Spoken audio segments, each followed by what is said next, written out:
Burada mən necə girim? Cənab inspektor, burada niyə saxlamısınız? Bəli. Burada niyə saxlamısınız?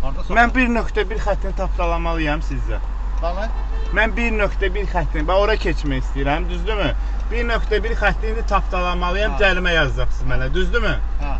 Mən indi ora nətər keçim? Sən bizə bunu irad tutursan. İrad tuturam, bəli, çünki mən ora girməliyəm. Girməlisən, get də oradan. 1.1 xətti tapdalamalıyam Sahib axı. adamdır, ya sizdən ağılsız adamdırlar. Onlar qanuna riayət eləmə, mən qanuna riayət eləmirəm, Qanuna qardaş. riayət düşdün burada kameraya. Bəs mən də onu deyirəm ki, müəllim, burada saxlamayın da, biraz qabaqda saxlayın ki, cəmaət 1.1 yoldaş sürücü ki. Çox sağ ol. Yaxşı. Yaxşı, əgər nəsə narazılıq olsa aydınlaşdıraq, müzakirə eləyib, müraciət edin. Hə? Gəl.